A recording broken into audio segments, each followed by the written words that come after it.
Hey there, it's your boy Foxy, back for more relationship stories. Update. Am I wrong for refusing to pay for college for a child I have no legal obligation to anymore? Original post. For the sake of length, I'll try to stick to the facts and keep it brief. I legally have 3 children with my ex, 51, Adam, 23 male, Chris, 21 male, and Sophie, 18 female. Biologically, the first 2 children are mine, and youngest is the result of my wife's infidelity. I discovered this the day when Sophie was 2 years old and we had to rush Sophie to the emergency room. I filed for divorce 2 months later. I got 50-50 custody of my own children, but since Sophie was legally mine, I had to pay child support for her and was very bitter and resentful about it. I tried to fight it at first, but in the end, decided to suck it up to save myself the stress. But I made it very clear to my ex that outside of child support, I would take no other responsibility for the girl and would shut down any attempts at being her father. But I would make the effort to still be polite to Sophie. After some time, I learned to trust again and remarried a wonderful woman who made it very clear that she and her daughter were a package deal. I accepted this and did everything I could to try and be there for my stepdaughter Katie, 17 female. Aside from the typical ups and downs, I would say I managed to make a great family life for myself. We would have family nights, I attended most after-school events, took my family on fun vacations and put my sons through school and paid for their apartments and cars. They're on their own for gas money. Chris is expected to graduate this coming summer, and I made a silly post on social media about how relieved I was going to be that I only had one more kid to put through school left. A couple of days later, I got a message from my ex asking me to pay for Sophie's college expenses on my own, since the pandemic has made money tight. I asked her what she meant and referred to my post, and I reminded her that my legal obligation to Sophie ended the day she turned 18 and that I was talking about Katie. My ex was furious, demanded to know why I was willing to pay for Katie and not Sophie, since neither of them are related to me. I countered by saying that I knew upfront Katie wasn't my biological child and agreed to care for her instead of being conned into doing it like I was for Sophie. After that, I got a call from Sophie asking what she did to make me hate her so much and to leave her feeling so excluded. I told her softly that I don't hate her and that nothing about this situation was her fault, but the simple truth is that it wasn't personal, I'm just not her father. Since then, my sons have told me that Sophie was becoming really depressed. My ex is blaming me, but I don't see what I have to do with it. Am I wrong? Edit, just to be clear because I keep seeing the same questions. 1. The kids know why I divorced their mother. 2. My ex claims that Sophie was the result of a one-night stand and doesn't know who her father is, which is one of the reasons why I was kept on the hook for child support. 3. After I learned the truth, I was very angry and didn't think I could handle raising a child that I was tricked into caring for, so I decided to keep my distance. 4. Just because Sophie wasn't mine and I treated as such doesn't mean that I was horrible to the girl. I also made sure that my children knew that what happened between their mother and me was not Sophie's fault, and they should never be mean to her. Info: did Sophie know you aren't her father? Yes. If Sophie has never had a relationship with you, then it's likely they just see you as a cash cow and are unhappy that she's turned 18 and the money is stopping. Everyone sucks here except Sophie. I feel bad for her. She didn't lie to you about not being your child, your ex-wife did. You said you countered the agreement about paying for Sophie's college and paying for your stepdaughters because you knew your stepdaughters wasn't yours and you accepted that responsibility. You accepted responsibility for Sophie in the eyes of the courts. You are taking your betrayal out on Sophie. You were horrible to the girl growing up. You made sure to make it well known that she was the result of an affair, and you could only be polite to her. You lost your daughter 16 years ago. Are you prepared to lose your sons now? Check your divorce papers. You might be required to pay for Sophie's college according to the terms of your divorce. Also, your income will be included if Sophie goes for a student loan, grant, or scholarship, meaning that you could be potentially stopping her for getting her education because your income is too high. You are going to fill out paperwork so she can get herself through college. No, I checked and my lawyer double-checked. I'm under no legal obligation to pay for Sophie's college because a percentage of the child support was supposed to be saved for college, but it was completely at her mother's discretion. I didn't think about how my income could affect Sophie's ability to get a loan. I'll look into it. Nope, for federal student loans, FAFSA, a student with separated or divorced parents only has to report the income of one parent. Sophie can use her mother's income on her FAFSA application and presumably get decent student loans, possibly grant money depending on how much her mom makes. Because I had 50-50 custody, I didn't have to pay child support for the boys. Also, my ex didn't contribute to our son's college in any way. I think that's why she tried to convince herself into thinking that I would pay for Sophie too. Hold up, she had a one-night stand but doesn't know who the father is. How many one-night stands did she have to have lost track of the father? My ex claims it was just a one-time thing, and she did it for the thrill of being with a random stranger she met at a bar. Now for the first update. Thank you to everyone for their kind words of support. A lot of you have suggested therapy, and for the longest time I never felt like I needed it. But after everything new that's happened, I've decided that talking to a professional won't hurt. I thought I buried my anger and hurt toward my ex years ago, but now new information has been revealed that's just making me angry all over again. Not too long after my initial fight with my ex, she and Sophie got into a fight that ended up so bad that Sophie was kicked out of the home. Sophie called her brothers and they in turn called me, and she is currently staying with my wife, Katie, and I. Apparently, in spite of my efforts to maintain a boundary, my ex kept telling Sophie that if she was well behaved and did good in school, that I would think of her as a daughter again. It was my ex's way of getting Sophie to be obedient. When I made my post, Sophie thought that I was finally giving her the validation that my ex had always promised. And when I didn't, it was just chaos. Sophie called my ex horrible names and demanded to know who her bio dad is. My ex refused and told her if she was going to be disrespectful, she had to live elsewhere. Originally, some of you suggested that in spite of Sophie's blood type she could still be my daughter, and that was really starting to get to me. Now that Sophie was staying with me, I took some of her DNA and sent it off for testing and couldn't believe the results that I sent it again for a second time.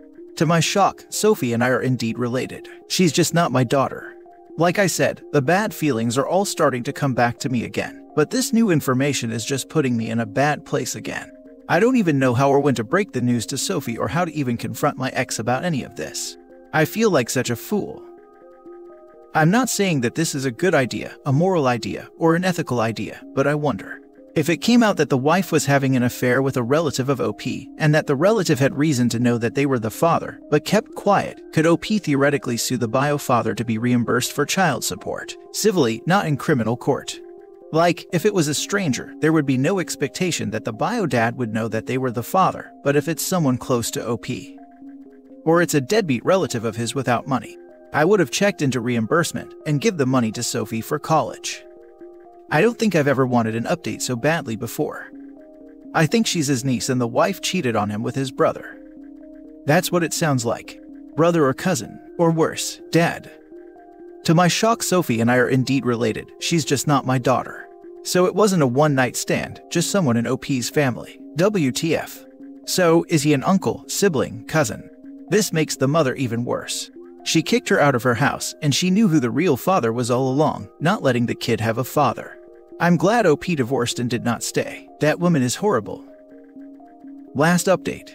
Did a second DNA test, and whoever he is genetically my cousin. Now for the last story. My 44 male wife, 41 female, lied about the paternity of our daughter.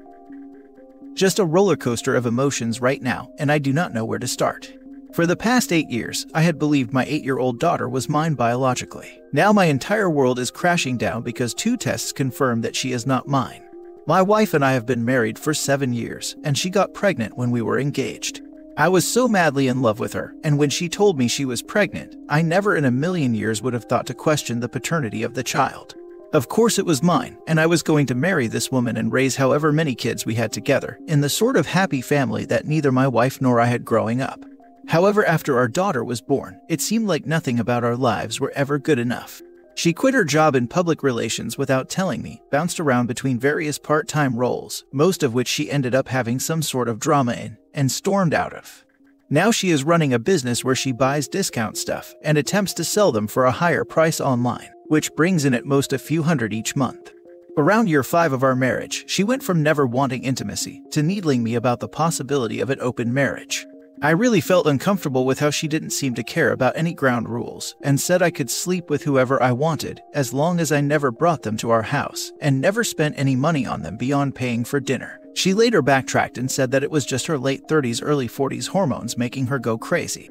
However, the subsequent borderline dead bedroom and her actions made me constantly suspicious that something was going on.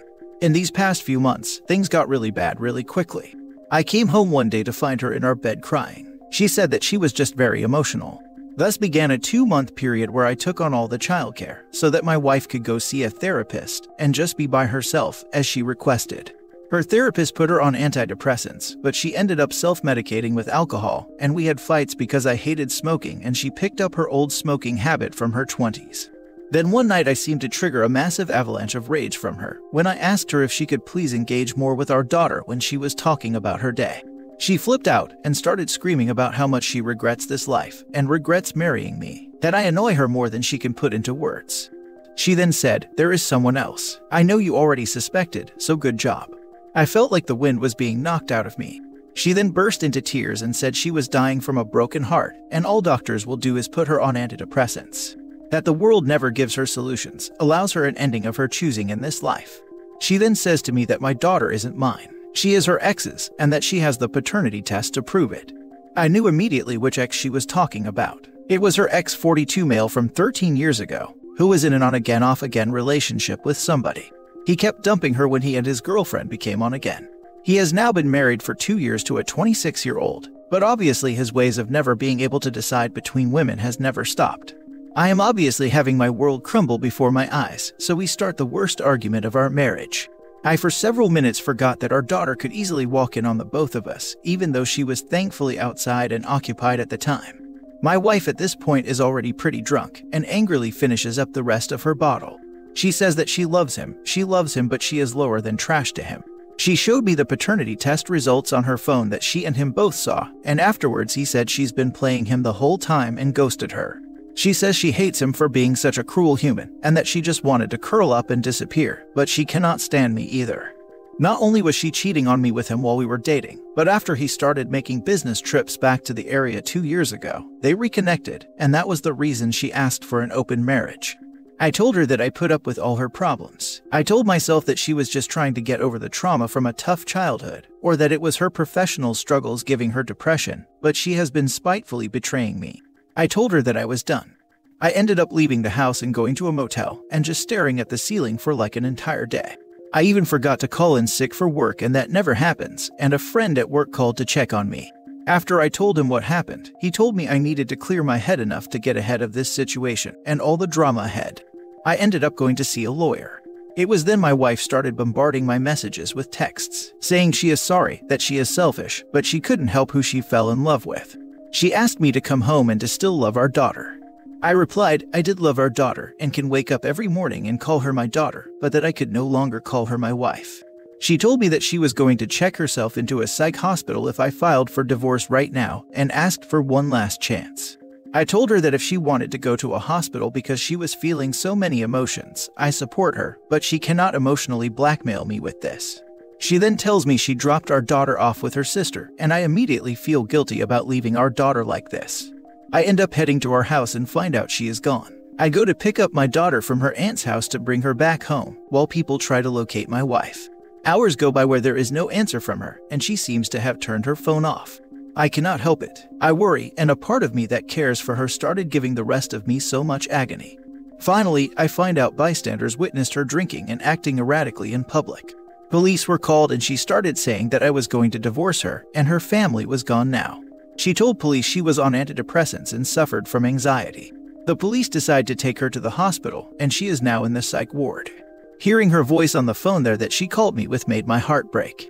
After the phone call, where she sounded so helpless and sad, I broke down and cried. I only stopped because I knew my daughter could hear. The next morning, I realized that I needed to give my daughter some stability.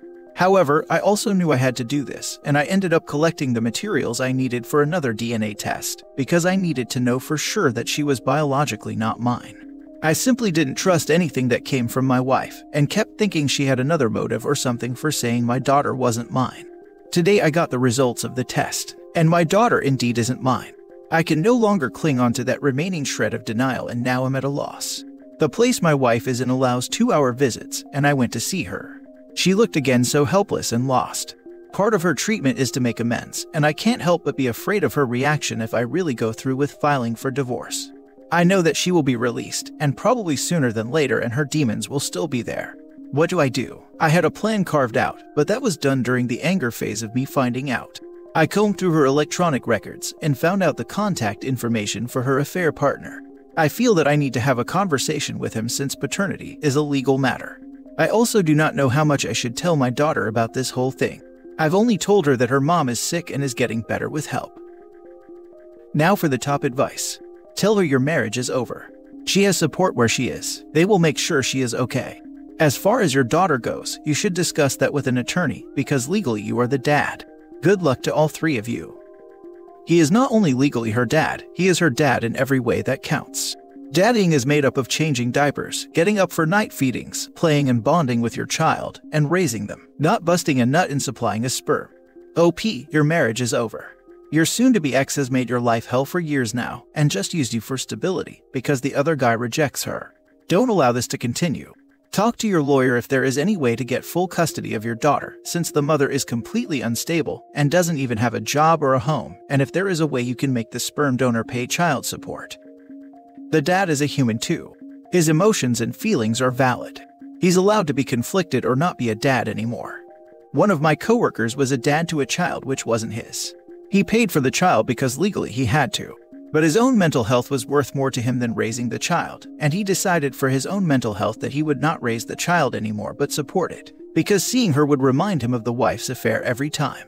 And that's okay. Society shouldn't force men to be fathers to children that aren't theirs. Yet here we are.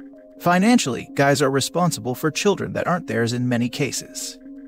That's the sad reality for men, which is why I encourage my son to take birth control into his own hands and be responsible for his own actions. The courts have no issue at all with making a man pay for a kid that isn't even his. And not even punishing a woman for lying about it.